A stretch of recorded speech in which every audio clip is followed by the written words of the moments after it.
Good morning बच्चों। आज के लेक्चर में हम पढ़ने वाले हैं संधारित्र के बारे में। संधारित्र के बारे में हम पढ़ेंगे। कल हमने विद्युत गोलीय चालक की धारिता को पढ़ा था। आज हम पढ़ेंगे संधारित्र, कैपेसिटर।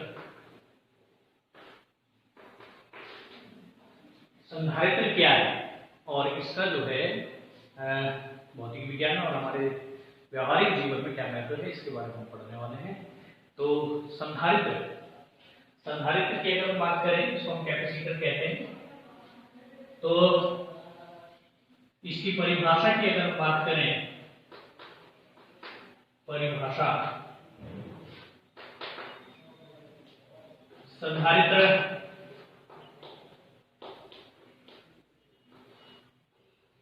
वह निकाय है, निकाय है या युक्ति है, साधन। संधारित्र वह निकाय या युक्ति है जो चालक के आकार में परिवर्तन किए बिना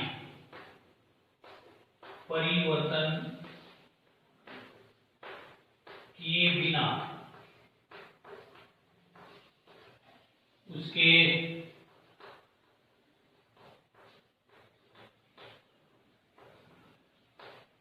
आवेश ग्रहण करने की क्षमता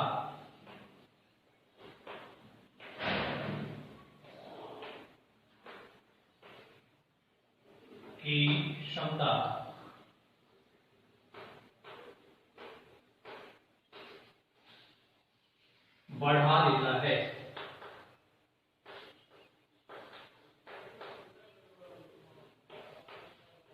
ये संधारित्र की सामान्य से परिभाषा है।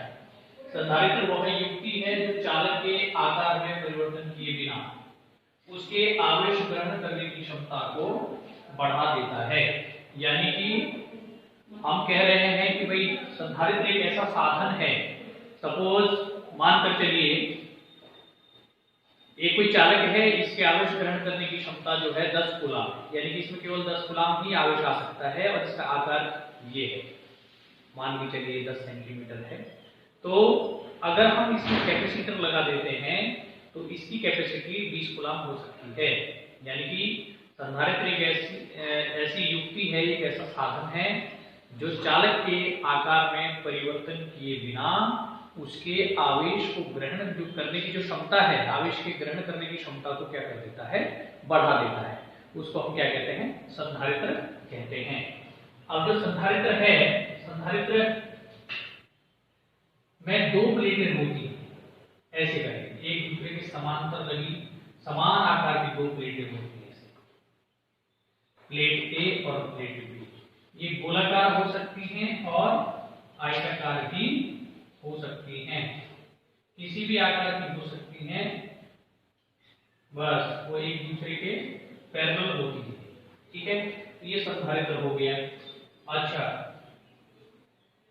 इसमें एक खासियत होती है, जब हमने विद्युत प्रेरण के बारे में पढ़ा था, तो जब हम किसी एक प्लेट को जो है धनावेश दे देते हैं तो विद्युत प्रेरण के कारण, विद्युत प्रेरण की घटना के कारण जो है दूसरी प्लेट पर स्वतः ही ऋणावेश आ जाता है ना। ठीक वैसे यहाँ पे होगा, एक को हमने प्लस क्यू आवेश दिया, दूसरे पर माइनस क्यू अपने आप आ जाता है, प्लस क्यू माइनस क्यू, है ना। तो दूसरे पर जो है ये आवेश अपने आप स्वतः ही क्या हो जाता है, उत्पन्न हो जाता है। ठीक है कि नहीं। अब संधारित्र की जो धारिता है, संधारित्र की धारिता को चिन्ह ऐसे करके, ऐसे बनाते हैं। ये संधारित्र की धारिता को इस चीज से प्रदर्शित करते हैं, ऊपर ऐसे सी लिख देते हैं, से प्रदर्शित करते हैं, प्रदर्शित करते हैं। और अगर संधारित्र परिवर्ती है,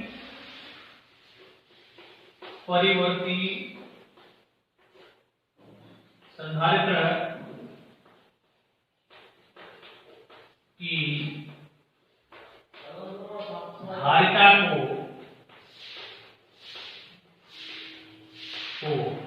चिन्ह, कौन सा चिन्ह, एक सेम ऐसे रखे, तो हम इसमें ऐसे करके कैरो लगाते हैं। इसका मतलब हुआ कि संधारित्र की धारिता बार बार परिवर्तन हो रही है, उसमें बार बार मुझे क्या हो रहा है, परिवर्तन हो रहा है। तो संधारित्र एक ऐसा निकाय है, एक ऐसी युक्ति है जो चालक के आकार में परिवर्तन किए बिना उसके आवेश ग्रहण करने की क्षमता को क्या कर देता है, बढ़ा देता है ना। और संधारित्र की दो प्लेटें होती हैं जो एक दूसरे के पैरेलल लगी होती हैं, ठीक है। ये गोलाकार हो सकती हैं और आयताकार भी हो सकती हैं। अब संधारित्र की जो धारिता है उसको इस चिन्ह द्वारा प्रदर्शित करते हैं, ऐसे करके पैरेलल को लाइन खींचते हैं और ये हम यहाँ पे सी से इसको प्रदर्शित करते हैं। और परिवर्ती संधारित्र अगर है तो ऐसे करके हम चिन्ह लगाते हैं। और उसमें भी दो प्रकार से होता है, बढ़ रही है तो ऊपर को लगाते हैं, घट रही है तो नीचे को लगाते हैं, है ना। ऐसे करके अगर संधारित्र की धारिता इस प्रकार परिवर्तित हो रही है कि लगातार जो है घट रही है तो हम नीचे को डिनोट करते हैं, बढ़ रही है तो ऊपर को डिनोट करते हैं, है ना। और घट बढ़ रही है तो फिर तीर नहीं लगाएंगे, सीधा जैसे बार खींच देते हैं, ठीक है। तो ये आपका क्या हुआ, संधारित्र। और आप इसको संधारित्र को जो है समझ गए होंगे, ठीक है कि नहीं। अब इसका जो है आवेश के जो भंडारण हमारा होता है, आवेश को जो हम भंडारित करते हैं, उसके भंडारण में ये बहुत अहम भूमिका आवेश के भंडारण में निभाता है संधारित्र, है ना। और इसलिए इसको हम जो है विभिन्न प्रकार से जो है संयोजित भी करते हैं।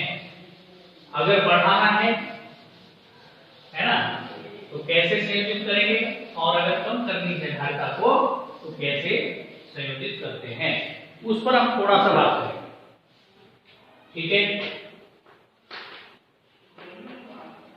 संधारित्रों का संयोजन, संधारित्रों का संयोजन। आप संधारित्रों को दो प्रकार से संयोजित कर सकते हैं, जिसमें से पहला हम आज पढ़ने वाले हैं श्रेणी क्रम संयोजन। कौन सा पढ़ने वाले हैं, श्रेणी क्रम संयोजन। अब श्रेणी क्रम संयोजन जैसे आपने कक्षा 10 में आपने पढ़ा था प्रतिरोधों का संयोजन, जिसमें आपने सूत्र निकाले थे श्रेणी क्रम के लिए और समांतर क्रम के लिए। अब समान श्रेणी क्रम के लिए आपने वहां सूत्र निकाला था R बराबर R1 plus R2 plus R3, और समांतर क्रम के लिए आपने फॉर्मूला निकाला था capital 1/R equal to 1/R1 plus 1/R2 plus 1/R3, है ना। तो इसमें थोड़ा ध्यान देंगे, इसमें थोड़ा जो है ध्यान देंगे। तो इसमें जब हमने इसको श्रेणी क्रम में संयोजित करना है संधारित्रों को, तो हम ऐसे करके इसमें लगा देते हैं। तीन संधारित्र या तीन से अधिक संधारित्र जो है हम इस प्रकार से लगा देते हैं, ठीक है। पहले संधारित्र को हम आवेश देते हैं +Q, तो इस पर प्लस प्लस आ जाता है, और प्रेरण के कारण दूसरे पर जो है माइनस आवेश जो है नेचुरली इसमें आ जाता है, प्लस प्लस माइनस माइनस। अब पहली जो प्लेट है, पहले संधारित्र की जो पहला जो संधारित्र है उसको हम आवेश स्रोत से जोड़ते हैं, और दूसरे संधारित्र को हम सभी से संबद्ध कर देते हैं, ताकि अर्थिंग करते हैं उसकी, ताकि जो है आवेश का जो क्षरण है वो इधर ना हो, आवेश जो है व्यर्थ बर्बाद हो। और इसमें जो है ये पहला संधारित्र है, ये दूसरा है, ये तीसरा है। पहले की धारिता C1 है, दूसरे की C2 है, और तीसरे की कितनी है, C3 है, ठीक है। और इनकी जो प्लेटों के बीच जो विभवांतर है वो V1 है, और V2 है, और V3, ठीक है। ध्यान देंगे समान श्रेणी क्रम संयोजन में संधारित्रों को तब जोड़ा जाता है जब आप धारिता को कम करना चाहते हैं, यानी कि जब आप धारिता को घटाना चाहते हैं तब इसको जो है श्रेणी क्रम में संधारित्रों को जोड़ा जाता है ना। और इस इसकी खासियत क्या है ध्यान देंगे, ये लिखेंगे, मैं यहाँ पे कह रहा हूँ, आप लोग इसको नोट करेंगे कि इस क्रम में संधारित्रों के प्रत्येक प्लेटों पर आवेश की मात्रा क्या रहती है, समान रहती है, और विभवांतर प्रत्येक प्लेट के बीच जो है क्या रहता है, भिन्न भिन्न रहता है। बात याद रखेंगे, क्या होता है कि प्रत्येक प्लेटों के बीच जो आवेश होता है और प्रत्येक प्लेटों पर जो आवेश होता है वो क्या होता है, समान होता है, और विभवांतर क्या होता है, भिन्न भिन्न होता है। और जोड़ते क्यों है इसको श्रेणी क्रम में, धारिता को कम करने के लिए। कैसे जोड़ते हैं, देखिए पहले संधारित्र की दूसरी प्लेट, पहले संधारित्र की दूसरी प्लेट को, ये पहली प्लेट है, ये दूसरी है, तो पहले संधारित्र की दूसरी प्लेट को दूसरे संधारित्र की पहली प्लेट से जोड़ते हैं, और दूसरे संधारित्र की दूसरी प्लेट को तीसरे के पहले से जोड़ देते हैं। यानी कि एक की दूसरी, फिर अगले वाले की पहली, फिर दूसरी और अगले वाले की पहली। इस प्रकार से हम जो है इस श्रेणी क्रम संयोजन करते हैं। आगे भी बढ़ते हैं, मैंने 3 लगाए हैं, असंख्य जो है जितना चाहो उसमें जो है श्रेणी क्रम लगा सकते हैं जरूरत के हिसाब से। यानी ये पहली प्लेट है, ये दूसरी प्लेट है, ये पहली प्लेट है, ये दूसरी प्लेट है, ये पहली प्लेट है, ये दूसरी प्लेट। कैसे जोड़ेंगे, पहले संधारित्र की दूसरी प्लेट और दूसरे संधारित्र की पहली प्लेट से, दूसरे संधारित्र की दूसरी प्लेट तीसरे संधारित्र की पहली प्लेट से जोड़ देते हैं। या ऐसे समझ सकते हैं कि जैसे 3 आदमियों को लिटाना है तो एक का जो है पैर आ जाएगा, दूसरे का सिर आ जाएगा, है ना। तो इस प्रकार से जो है हम इस क्रम में इसको जोड़ते हैं। तो 2-3 बातें मैंने बताई। पहला, क्यों जोड़ते हैं, क्योंकि धारिता को कम करना है, उस स्थिति में हम जो है श्रेणी क्रम में जोड़ते हैं। और दूसरा, प्रत्येक प्लेट पर आवेश समान रहता है और विभवांतर क्या रहता है, भिन्न भिन्न रहता है। और कैसे जोड़ते हैं ये मैंने आपको बता दिया, ठीक है कि नहीं। अब आपने जो एक फॉर्मूला पढ़ा था कल, C बराबर Q/V से, एक फॉर्मूला है, ठीक है। तो जो भिन्न भिन्न होता है हम उसका मान ज्ञात करते हैं। यहाँ भिन्न भिन्न क्या है, विभवांतर। तो विभवांतर का मान निकालिए, V बराबर क्या होगा, Q/C, ठीक है, ऐसे समीकरण, ठीक है ना। अब इसी अनुसार जो है इंगित करता है, पहले संधारित्र की प्लेटों के बीच